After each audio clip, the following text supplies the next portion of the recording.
Welcome to the inaugural episode of the Jersey Oddcast with Joseph F. Berenato, Gabriel Donio, and me, Gina Rullo. Hey guys, it's been a while. Greetings, salutations. Good to be back. So, for anyone out there watching or listening, Joe, Gabe, and I worked together for many years at a local newspaper and became friends. I think we are maybe trauma bonded in some ways, but we've all known each other since 1997, although Joe and Gabe might have known each other for a little while. A little bit. We would run into him at the diner. Yeah, pretty much. I mean, it's Hammonton. You've known everybody forever, and you're not even quite sure exactly where or when you met. Right. Might have been some agricultural stuff overlapping that. Could have been. And we became friends very early on in our 20s and have remained friends for the last, I don't know, 2.5 decades. And so we decided to do a podcast after we kind of left journalism. We're all in different careers now. Gabe is still working in journalism. I'm working in marketing. Joe, you're working in death? We'll call it death care. Death care. Yeah, the death care industry. Really long-term care. And so we just thought it'd be great to get together and talk about what we thought was going on in the area, national news, anything that's on our mind. And it kind of started coming out when we would get together for dinner and people would hear us talk and just be like, I love to hear what you guys have to say, especially our locals in town. Which is surprising because half the time I'm not interested in what I have to say. So it's a nice feeling. Yeah, it's good that other people are. Yeah. Well, we do have a lot to say about a lot. And I think that's why it became the Jersey Oddcast and the idea of it being like a little bit larger area so that we had topics beyond a local to talk about. And like you said, national. And Oddcast just speaks for itself because, I mean, it's going to be weird. So that's what we do. We're like a combined sort of mega weirdness magnet, the three of us. So I think it's going to be weird or odd, I should say. And I don't know about the two of you, but odd has actually been a word used to describe me for as long as I can remember. When I know at least one, are both of you familiar with the stage production of The Sound of Music? Yes. Yeah. I was Max Detweiler, and my favorite line that I had as that character, somebody said, "Max, you're so odd." Well, a little odd, but charming. And I've been using that since high school. Nice. Gabe would say he's a Donio and therefore odd becomes eccentric. Yeah, we kind of put a certain sheen on it. I don't want to loop the whole family into it, but I think anyone who knows Donios knows that we see the world a little differently. Like the joke I wanted to make off of Joe's thing was I was never in the stage production of Sound of Music, but if I was, I'd probably be the captain and sing Idolize. Why not? I mean, I think that'd be great. That would have been my moment, but I wasn't in that stuff when I was in high school or ever. Yeah, we're a little different. And I think the three of us, as unique individuals, people who listen to this are going to get a little bit of a different view on the events of the day. That's for sure. It's not going to be what you normally see when you turn on anything else or read anything else. And I think the word odd is appropriate. There are three of us. And a lot of different things. There's usually one of us who's the odd person out. Two of you are Star Trek fans. Yes. I am not. Gabe and I are married. Joe is not married to us, making him the odd man out. Gabe and Joe have liberal arts degrees. I have a finance degree. So I think there's just a lot of different ways that we could be called odd in that way. And to fit the title of our podcast. Yeah. And I think also the topics are going to be occasionally odd that we center on. I mean, people have been talking a lot about different things from drones to other things that go on. These are odd times. And I think this is the right moment for the three of us to be engaging in this and giving people a little front row seat and some commentary and some analysis on the oddness. And then I often think about, how much writing we've all done and that this medium is a little more modern, especially for the three of us who don't tend to be modern people in a lot of ways, very old school in our thinking and our approach to journalism. So for us, this is kind of unusual step into the digital world. What do you think, Joe? Oh, I would agree with that. I have long used the line that I am a writer, not a speaker. And half of that is that with the written word as my preferred medium, I am able to stop and think and be as precise as I possibly can with the precise vocabulary and nomenclature that I want to use. But when I am speaking, particularly this in an unscripted medium, it's strange and alien and different and foreign, and I am not a fan of strange and alien and different and foreign.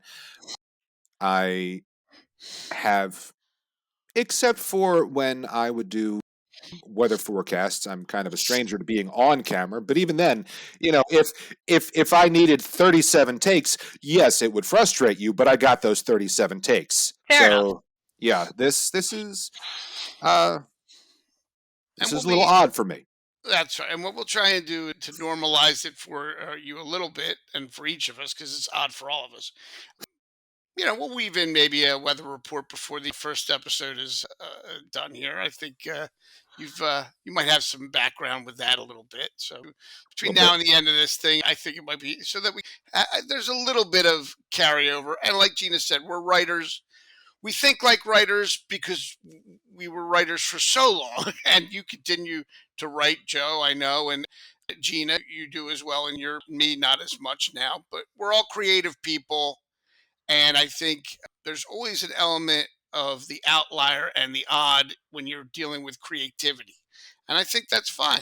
I think we're going to have a lot of fun, sort of taking a creative approach to observing the world around us. Looking forward to it. I think for me, as someone who was behind the scenes in a lot of the ways that we operated the business and all that, and journalistically, I wrote, but I was not always seen at meetings or selling any kind of product or anything like that. I was primarily office space. It's a little strange for me to be on this side of the camera. Anyone who knows me or works with me knows that I don't like to be of the spotlight, I guess you would say, on me. So this is a little strange. And trying to get my feet, if you will, underneath me in this experiment that we're doing, this podcast. Yeah, So actually, I'm sure there are probably some people out there who are wondering whether or not this is actually you when one considers how many photographs were taken and published of you over the last 25, 26 years. I could probably count on one, maybe two hands.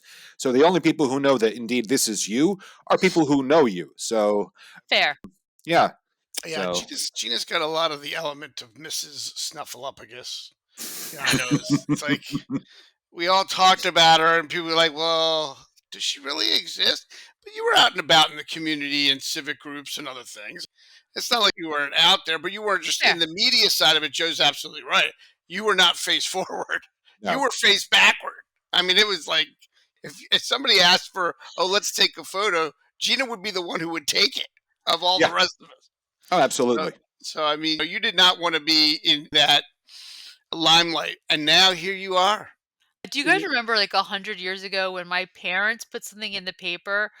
I don't remember if it was for like graduation or something, and they ran like a child photo of me. Yes. Oh, yes. And I was so mad But what were you mad about? Do you remember what you were most mad about? that I didn't know. Right.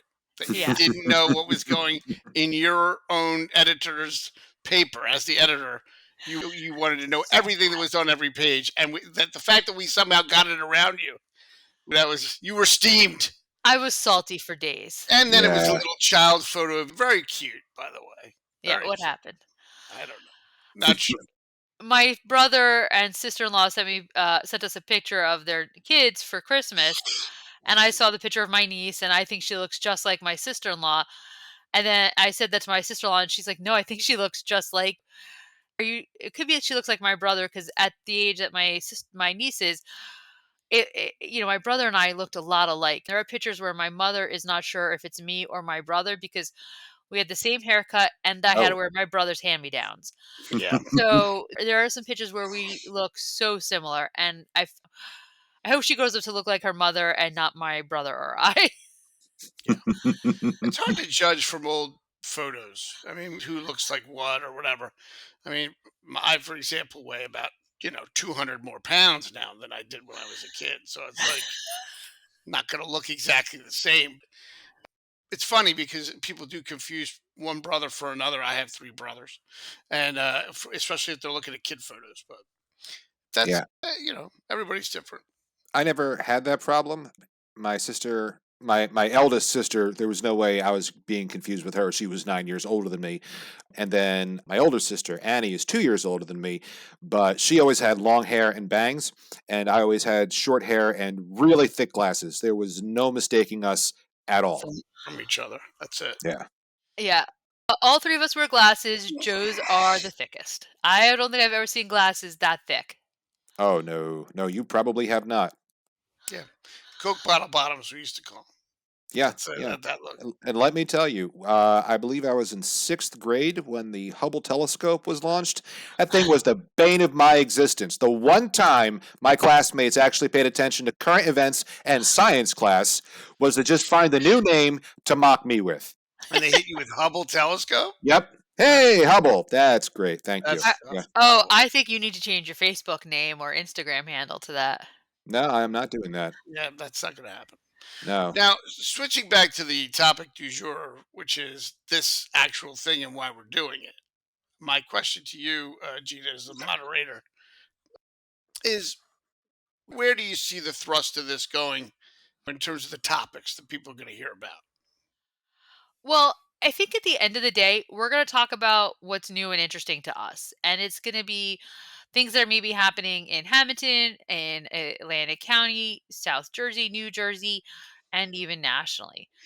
Hammonton is the nexus of everything in the world. I tell this to everybody at my job. I can always relate everything back to Hammonton in less than 6 degrees Hmm. of separation. It's just phenomenal. And they crack up because they think I'm nuts. But then when I do it, they're like, oh my God, what is with your town? And I'm like, I don't know. I've only lived here for 20, what is it, 26 years or so, worked in town for 27.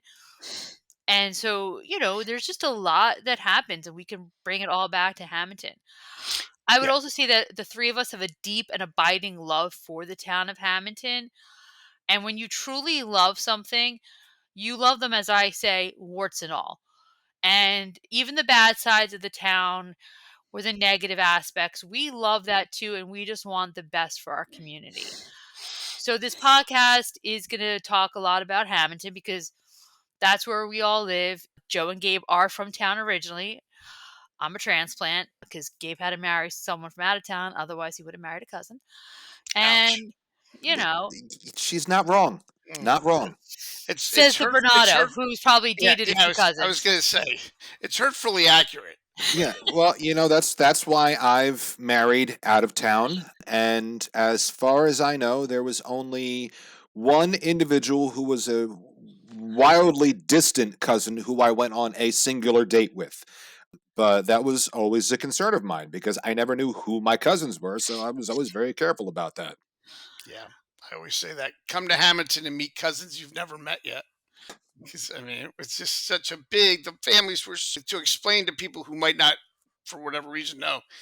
If you went back 100 years, the families were so big and had so many children, and now you extrapolate that over, 100 years later, and it's just there's just so many people who live here, who have lived here and interrelated for so many years. They marry into other families and things like that. So it's a close knit town, very very close knit town. And on your point, Gina, yes, well, it's the Jersey Oddcast. Obviously, our home base is Hammonton, and as a friend of mine used to say, late great friend of mine, Hammonton's the center of the world. You just go out and look at the clock, and you'll see the sun goes right over it every day. It's amazing how that's the center of the universe, so or the solar system. But I look forward to it because there's a lot. It's such a diverse town. It's such a varied and interesting and layered community, as we three know.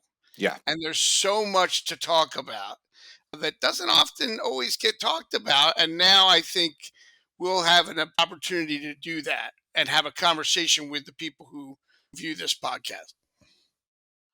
Joe, what makes us, would you say, an authority to speak about some of these topics that we're going to talk about? Is it the fact that we're all 45 plus? Is it our journalistic experience? What is it for you that makes us an authority on so many different topics?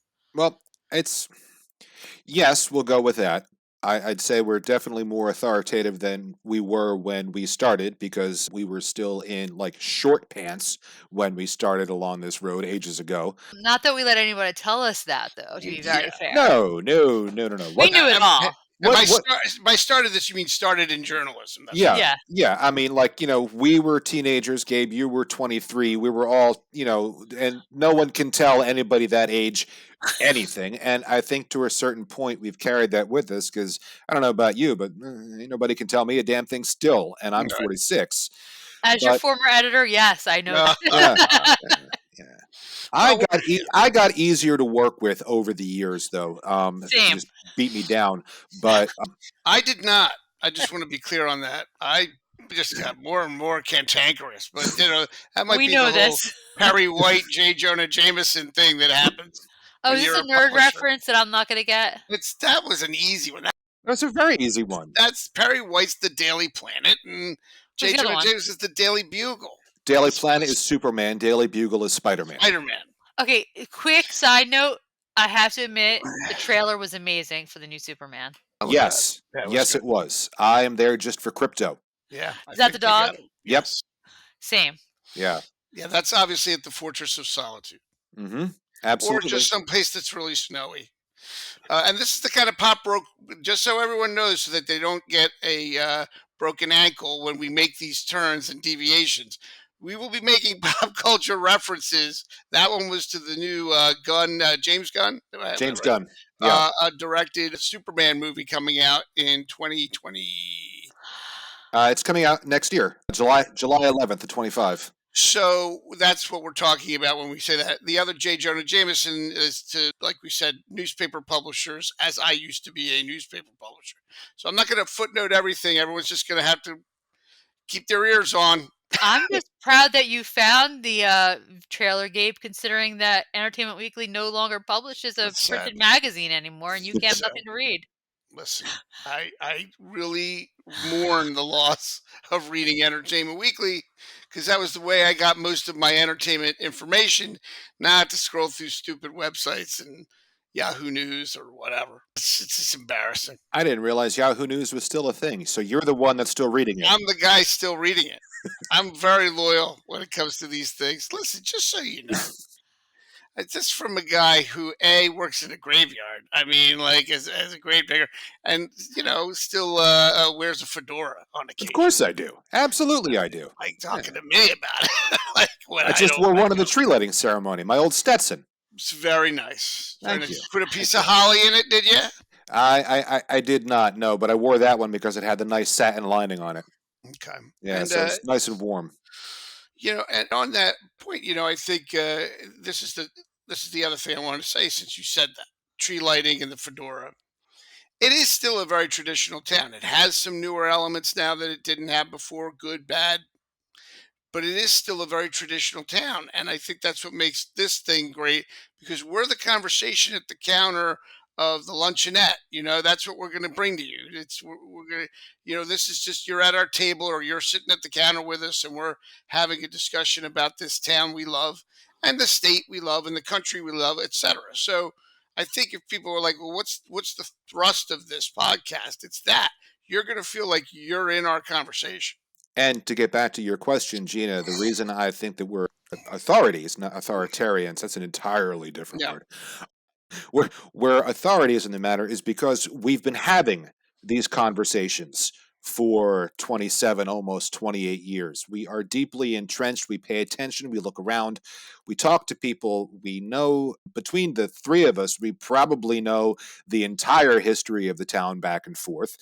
We've got a combined, if we started 27 years ago, we've got a combined, what is 27 times 3? 81 81. years 81 years. Yeah. of talking about this. And like you said, unfortunately, whoever listens is going to have to either brush up on their pop culture or just roll with it and move on because, like any conversation at a diner counter or any conversation at a family dinner, you're going to have people making those references. And I'm sure at some point in school, all of us had to read something that James Joyce wrote. Well, he threw in classic literature allusions and didn't even think twice about trying to explain them, which I found extraordinarily frustrating. But on the other side of the coin, if you've ever read The Brief Wondrous Life of Oscar Wilde by Junot Diaz, he throws in pop culture references like Joyce threw in classic literature references. And that's probably closer to our conversations than anything that Joyce came up with, for my mind. Yeah, I mean, just to tie up the whole esoteric literature discussion with a bow, Saul Bellow was known as well, the novelist for the high and the low culture. You put the two things together. And God knows we'll do the low culture, but I think we'll also do what we just did in the last 5 minutes. And I guarantee you there's not another podcast that's going to reference any of those authors in relationship to Hammonton anytime soon. But I think we we have always felt, the three of us, that the readership and now the listenership will follow us, and they Yes. may need to say, "Hey, I not getting every complete reference you make, but I'm liking it because it's interesting and it's different," and that's what we're going to try and do. And all those things Joe just said, the idea of you're going to have some funny and low cultural stuff, and then you're going to have some high culture stuff. So I don't know, Gina, do you have something to add to that? I do. You know what I mean? Hammonton and New Jersey have a big year ahead of them. New Jersey is going to be looking for a new governor in 2025. That's what the year 2025 is going to be about, is the governorship of New Jersey. And the governor does set the tone for the entire state. So we'll be talking about that. I mean, look, I would love to see a governor come from southern New Jersey. I think that would be amazing. Is that going to happen? Probably not. Don't they all come from like the Livingston area, Gabe, or something like Well, that? Livingston is a hotbed of, you know, Florio was from our gubernatorial. area, Yes, he was down that. down by like Florio Evesham, was I down by there. think. And but that it's It's a not. while ago. And the other guys have mostly been, yeah, Gina, North Jersey. Livingston has Chris Christie and Tom Kane alone as former governors. So it's a lot of it's North Jersey. And then Hampton has some exciting things that could be possibly happening. Businesses coming in, construction, possible infrastructure improvements, its own election system. So there's going to be a lot happening in 2025 in the town and New Jersey as a whole. And it's going to be fun to watch and see what happens. And plus, with Hamilton, you never know what's going to be pop up out of the woodwork. You know Yeah, what I I mean, mean? the one thing we all learned was that just anticipate not just change, but that, like you said, Gina, you really don't know if the minute you begin to think, I got this, and I think I know exactly how this is going to work out, is the minute Hamilton just takes a 90-degree turn on you. And look, that's probably true of a lot of places, but in Hamilton, since we covered it so closely and we're embedded here for so long and continue to be, I just think we are like, look, we did it for a living. And even we were like, okay, never saw that before or didn't expect that. Yeah, It looks like a Norman Rockwell town. It looks like a Hallmark town. It's got a lot of iceberg underneath the water. yeah. The only thing that was certain was to always expect some manner of surprise. You may not know what it was, but you knew something was coming, so just be prepared for that. And then the only thing that you were uncertain about was which direction it was coming from, but at least you knew something was coming. Joe, here we are in winter. We're in early winter, to be fair. What do we need for winter to make sure that we have a good blueberry season in 2025? I'm asking this to you because some people may not know. You're a former grower, you grew up in the industry. What do you think we need to make sure that this winter we need weather wise, and what should we be hoping for, praying for, and for our Sustained blueberry growers? cold. We How need cold? It doesn't need to be like cold, cold, but the problem is that once you start to have a warm up of consistent 50-degree days, 60-degree days, then you have the plants starting to wake up. Yeah. And the problem with that is that we have had some years where that starts in February, Ugh. and you still have the potential for a good frost until Mother's Day. So there have been a lot of years where we start getting a decent warm up in February and March. And understandably, people who are not in the industry are like, thank God the cold is over, bring on the warm days. But I know you've seen it. I've seen it where we've had, all right, okay, well, it's been 50, 55 for 2 weeks. The plants are starting to wake up, the buds are starting to swell, and then we have snow, accumulated snow. We have frosts, we have freezes, and all those buds die and it decimates our crop. So we need cold. We don't need 10 degrees, but we need 30s, 40s to last Yeah. throughout the winter to make sure that the plants don't get burned. Yeah. Joe, I got to follow that up really quickly and ask you, because you've been there, what is it like for a farmer, for a grower in their house when they're looking at that weather report, when they see, like, what's the tension level like when Oh, you it's realize this is not going to go well, or could not, might not go well, might not go well? you could feel it in your gut, you could feel it in your stomach because there are very few things that you don't have control over as a farmer, and weather is the major one. There are still some farmers that when you see that there's going to be a frost or a freeze coming, they will frost irrigate, which is they will turn on their overhead irrigation, which seems counterintuitive, but that does tend to at least keep a constant temperature. Even if it is below freezing, it doesn't dip down to, say, zero, because you're constantly running water on the plants. But the problem with that is that you inadvertently could then burn them. And the other problem is that in the late 80s and early 90s, water conservation and soil conservation, the departments of the state, paid tons of grant money to farmers to switch from overhead sprinklers to trickle hose irrigation, because that water then goes directly in the ground and you don't lose nearly as much to evaporation when you're irrigating in the summer, which is great for water conservation. It's great for soil conservation, but now you don't even have the option of frost irrigating anymore because you simply don't have the infrastructure on your farm. And turning on the trickle irrigation isn't going to do a damn thing to help with a freeze. So all you can do is sit there and hope. And It's just a waiting game. it's a It's it's a waiting. waiting game, and you feel powerless. And I don't know too many people who enjoy that feeling. Well, let's hope. Let's hope against hope that it stays cold. Now, Gabe, you're a big reader of the Farmer's Almanac. Have you read your almanac for next year? Excuse me, this year, 2025. And what has it told you about our winter forecast and our snow forecast? My sense of it is that it's going to be wet, but I don't know if it's going to be that cold. But again, these things are. I read the Farmer's Almanac mostly because I just think it's goofy that it still comes out, and this year was thicker than ever. I couldn't believe it. But it didn't Uh, have the hole. it did not have a hole. Couldn't put a string through it. I don't know what that's all about. Probably some decision from the publisher. But no, so I don't really have a gauge based on the almanac, except that I remember seeing the map saying that it was going to be wetter, Hmm. but I don't think it was talking about any kind of extreme cold for the Northeast. Again, it's arbitrary though.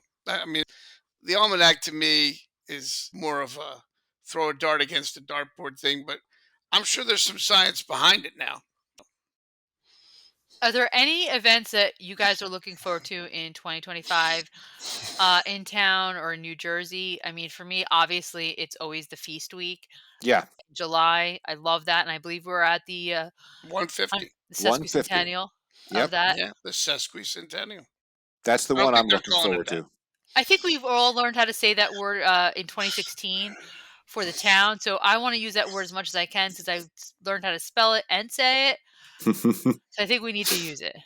I don't think they're going to be using it a ton at the No, actual feast. In the beer gardens, sesquicentennial is a tongue twister. Yeah, that's going to get Yeah, stumbled over like so many tables and chairs. Yeah. right. But I mean, that's a big one. I mean, for a lot of reasons, and I think in recent years we've seen that feast grow and grow. again, and I couldn't be happier because Joe and I remember, when Silver Dollar Amusements showed up instead of Amusements of America, and it was really you wondered, is this going to even continue? Yeah. But it got It was awful. yeah, I mean, but it really bounced back, and credit to the everyone at the Our Our Lady. Lady Mount Carmel Society and the of course St. Mary of Mount Carmel Parish, Father David, and everyone who's there, and all the other people in the different organizations who contribute. That's really become a big uh, draw, not just for Hammonton, but I think the surrounding areas as well. Yeah, and I'm happy to see that it seems like the attendance numbers for the procession itself have either remained steady or continued to grow. I mean, 2 years ago, it was solid rain and we marched in the procession. 4 years ago, we were in the midst of a global pandemic and there was no stopping that procession. That's So, true. are there any other events or any other things you're looking forward to 2025 in New Jersey? Any events, any happenings, anything you want to make sure you do this year? I mean, for me, I think I enjoy all the various and sundry events that we have in Hamilton. But I think if you look down the shore and different things, there's things now that have been great traditions for years, like Night in Venice, the big boat parade down in Ocean City is a big one. And there's events in Wildwood and all the other shore communities up and down the shoreline. I mean, I think that's like in the summertime, a lot of us kind of think about going down to the boardwalks and checking things out. And that's a big part of what we do. And then there's even things like hot air balloon festivals in northern New Jersey, and things like that. So there's a variety of things. How about you? I said for me, the feast. I think it's up to Joe. I think we're back over to Joe. No, No, Joe agreed with you. yeah, no, I absolutely. The feast is what I'm most looking forward to. It's funny. I've been out of farming for 6 years, but I'm still in the mindset that I don't have time to go to the shore. There's work. Well, it's the 4th of July. Yeah, well, there's no holiday on the farm. And I'm still in that mindset. Yes, I take off for the procession. But to say, make time to go and not in the summer. No, there's work to be done. And I don't know if I'll ever get out of that mindset. I'd like to, but I don't even take off for my birthday, and that's right at the end of June. Wow, you You should don't take take it. off Flag Day, Arbor Day, anything like that? No. No. I No. No. take off for Christmas, Thanksgiving, but I don't take off for Flag Day or Arbor Day. I was working this past Arbor Day. We planted our Salem oak on Arbor Day. That's right. Aw. Well, you should do that this summer. One day you should go down to the boardwalk, wherever boardwalk you want to go down to, and look out at the ocean. And I'm telling you, it's worth it. It's worth it. Maybe I'll go to. It's been a while. Maybe I'll go to Brigantine and visit Dracula's castle or Ocean City or for the Wonderland Pier. Those things are still around, right? And you might find that there's a different fortune teller behind the desk as well, and some other things have changed. But I'm going to surprise you. You may go down to those short towns and find that a lot has stayed the same. Speaking of tradition and things like that, and that's what people love. They go down there and they're like, "This is You what know, I the remember." big bugs down in Brigantine and all that. Don't they have like really big mosquitoes? And they're not mosquitoes; they're greenheads. They're flies in certain Yeah, parts of Brigantine. I think there's one section of the town. I think it's the cove where the wind is usually pretty good, so the greenheads don't bother you. But other sections along their shoreline, I mean, they'll pick up a baseball bat and hit you over the head and take your lunch. Those greenheads are so big. Yeah, that's and, funny. and I'm going to edit you. It was Brigantine Castle, not Dracula's Oh, Castle, oh, and it's gone. So yeah, yeah. Joe always has Dracula on the mind because he likes to dress up as Dracula That's for true. Halloween and we've just on seen a this. random Sunday. We've seen Yeah. this. And on that point, since you bring that up, one time Joe dressed up as Dracula for our weather forecast, and Yes, now I I will did. ask Joe if that's okay with you. Regale us with a little hit on the weather. And since you mentioned it, here is our Oddcast forecast according to the app on my smartphone, and sponsorships are available. For New Year's Day, we're looking at the possibility of rain with a high of 51 and a low of 36.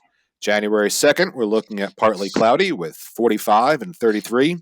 And January 3rd, we're again looking at partly cloudy with a high of 42 and a low of 28. That's all I've got. You Well guys done. are a riot. Well done. You guys are a trip and a half. Good fun. So when we think about Hammonton and what's coming up in 2025, I think we have to look backwards too and to see, the last 30, 40 years of the town. What have we done? What have we accomplished? And where do we have room to grow? So if you think about, 35 years ago, we really didn't have anything going on in our business park, the newer portion of the business park. I'm not talking about the old Whitehall if you want to think that's part of the business park. And since then, we've welcomed Kramer Beverage and NJM and Berenato contractors are all out there. And I think that's important. We've also rehabbed our schools. We've seen a ton of money spent in construction of new buildings, revitalizing the existing buildings, and we've even seen updates to some of those newer buildings since then too. And, based on that historic knowledge, what do you think could possibly be some of the things that we see in 2025 happening within the town of Hammonton? Well, one of the things that I would say with certainty is coming is they'll at the very least start construction for, I think they're calling it Pleasant Street Station, which is the housing development coming in on Pleasant Street, Washington, and West End. Because in the last week or so, all of I believe the old auction block is gone. I know that Modern Clothing is now gone completely, and there's a giant hole where that used to be. And Hamilton Packaging slash John Capelli's Fertilizer warehouses along the old Blue Comet line, they're down, along with the house that John B. used to occupy. I think the only building left over there is the building on the corner of Orchard and West End across from them, which was also Hamilton Packaging, but I'm reasonably certain that that's also on the demo block. Yeah, I'm not sure about that last bit because I still hear things about possibly a business moving into that Okay. facility, but that's not a fait accompli. And the other one, Gina, of course, people will notice that since we're downtown, and downtown, as we all recall, 25 years ago had 75% vacancy, and Yes. now is not that. It's so much. It's been revitalized so much. We talk about money being pumped into it. I mean, millions and millions of dollars has been pumped into the downtown over the last 25 years. But there's been some sort of backsliding. And I think we need to talk about that and look at it. But on the flip side, when you look at Pleasant Street Station, or when you look at the Sears, former Sears building at the corner of Second and Bellevue, which will now be an urgent care center, these are the things that are big investments and transformative projects, and there's pluses and minuses to everything, but you can't say it's not moving forward. I mean, these are buildings and areas that were in decline or had a lot of problems and now are being having money pumped into them and being turned into going concerns. So I think that's positive, as well as what we're seeing on the White Horse Pike uptown, as we call it. And I think uptown, downtown business park, there's the potential for a lot of nice things in the coming year. Yeah. Will they all get done? I don't know, but there's a potential for some good news. Yeah, the Sears building, I mean, that had been vacant for a quarter century, hadn't it? I don't. 20-ish, 15, 20 years? 15, because remember it had Abbott and Associates in it, and then Was prior to Abbott and Associates, it was Almost New Home Furnishings. Oh, I forgot about that. Okay. When I first moved to town, I bought my first couch there. That's correct. Okay. Shout out to Richard Sayer and his business there. And you still have don't you still have the green couch downstairs here in the basement? That was from there.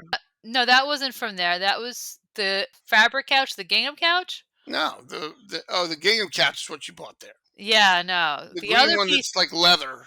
no, it's like this really cool bamboo kind of thing. Yeah, Or Bentwood. It's Bentwood furniture. Bentwood furniture. I bought that at the last stop, which was used to be owned by Linda Cashan, around the corner at on Egg Harbor Road. I Mm. love these stories because when you think about how long now Gina's lived here, and you lived above what is now El Mariachi Loco in a Yeah. building that had been down for many years before Gene Gullo, the late Gene Gullo, restored it, and it's been painted again. Mhm.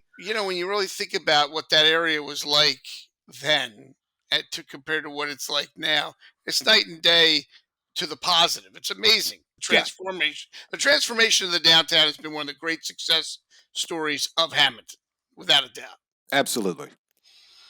You know, I love that piece that I have, that speaking of that piece of furniture, that, bentwood furniture, and I just wish we had a place in our house for it, because I would like to get the seats redone and showcase that little love seat up, because it's just such a cool piece, and that used to be in the kitchen of my apartment, and, oh gosh, I just love that piece, and I loved finding some vintage pieces and shopping at Sears and really Yeah. spending my money in town and being able to do that. I think that was so important to everything we did, and thank you to those business owners for having that. But again, having the urgent care in downtown, that's going to fill a need. It really is. And all of those people who work there, they're going to want to get something to eat or drink or do a little shopping. So I think it's a real positive economically for the downtown. On the Whitehorse Pike, we still have an empty fast food restaurant. The former Wendy's, I think, is still empty. Yep.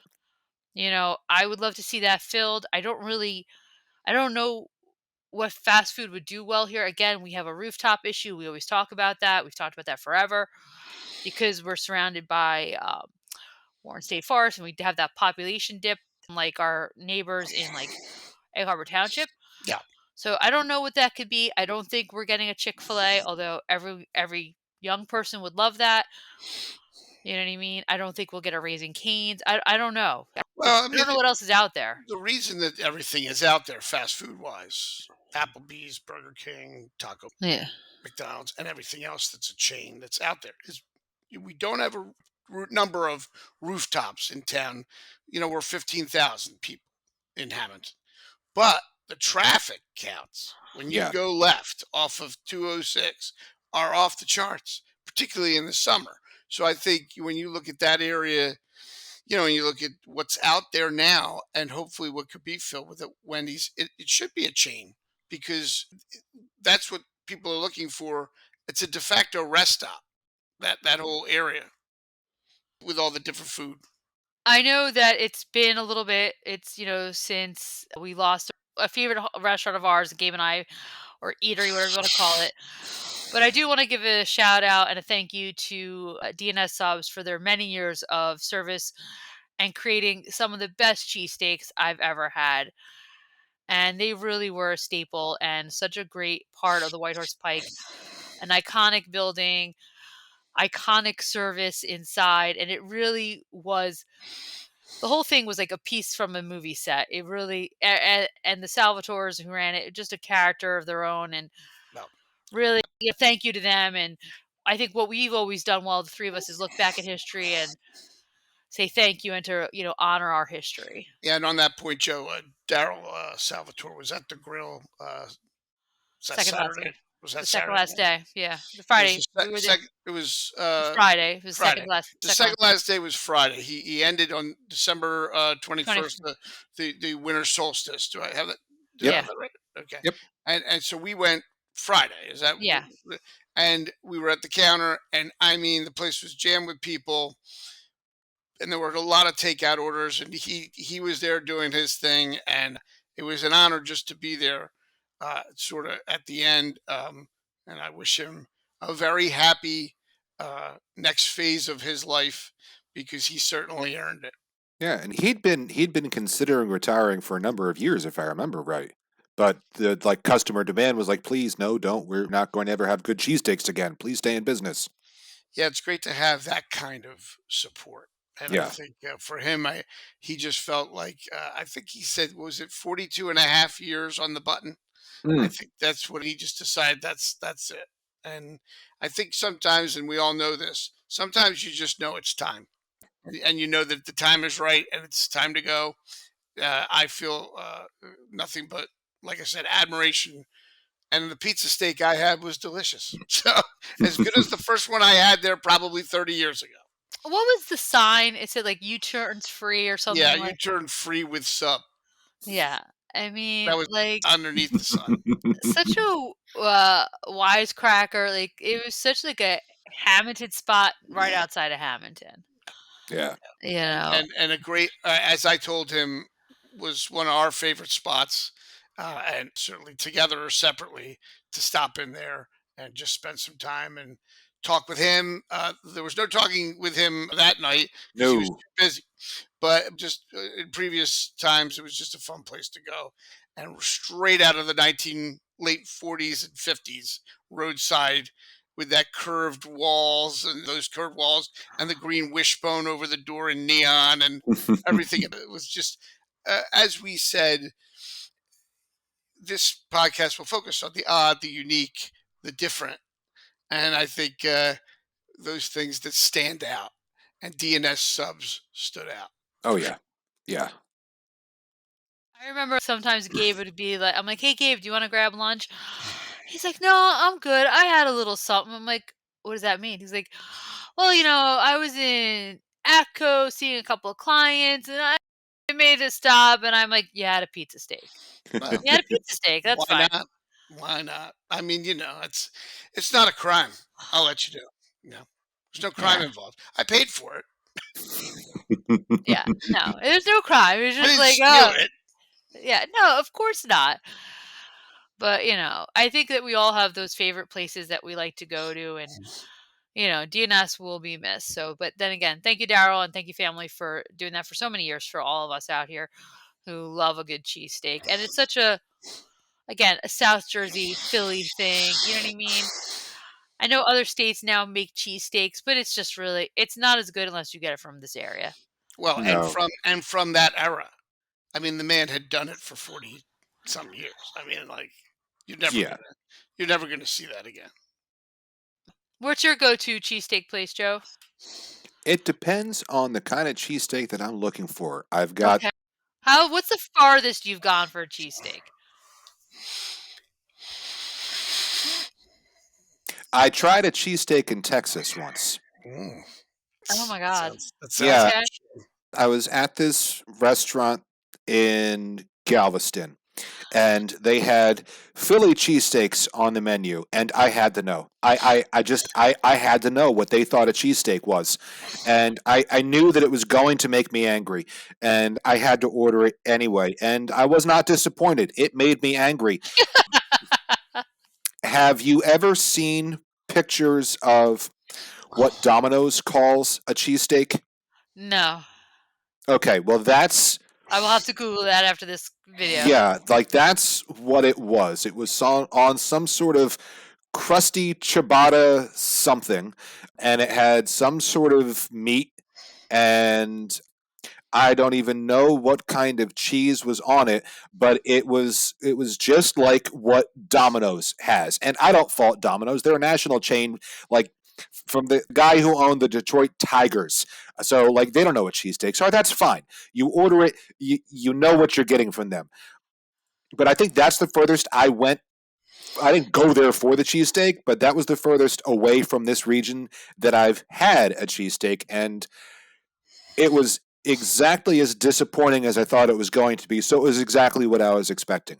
Beyond that, I don't know, probably Philly or Atlantic City to get a cheesesteak. Yeah. But Should we be worried about the owners of the Detroit Tigers that they come up with interesting pizza places, Little Caesars, Domino's? I think it's all you know. Let's call it business, but it's I just that's that's a level of business I don't quite doesn't quite compute with me. But it's sort of like, oh, you're Monahan and Domino's. I'm gonna be Little Caesar. Okay, we get it. Yeah, I I mean, mean, that's fascinating to me that those two things come out of each other. well, yeah, yeah. You know what I sort of. mean? I think you're on shaky ground. I'm just saying, why Detroit? Why is Detroit setting the tone for pizza? Well, I would have to imagine that both Domino's and Little Caesar have probably been far more profitable than the Detroit Tigers ever were. Yeah, certainly more successful. Don't let Magnum Although hear you say although that. you don't know. Oh, listen, you Magnum throwing Magnum. So there you go. I think this has been sufficiently odd. for the first Yeah. podcast. The So Jersey welcome. Oddcast is here. So we hope to be back every week. That is our goal. We hope to, invade your listening space, whether it's through your cell phone, your computer, your tablet, even your car. We want to be here for you. If people have questions, Joe, where should they email? Should they I'm just going to email? send that back to you, Gina. I believe it is Oh, you're no fun. jerseyoddcast@gmail.com. Very good. And if they have any questions, you can always call us at 609-444-6178 or find us on social media. Gina and Joe have plenty of social media. Gabe has very little. Yes. But if you find Gabe on social media, feel free to send him a message because he loves getting his inbox full. Yeah, feel free to send it. I may read it. It's possible. No, I'll read it. And look, it's a pleasure to be back engaged with not just the people of Hammonton, but throughout the state with this Jersey Oddcast. I think all three of us, are looking forward to hearing from you and Indeed. looking forward to engaging with you in the coming weeks and months. Awesome. Well, thanks, everybody. We'll see you next week. Bye.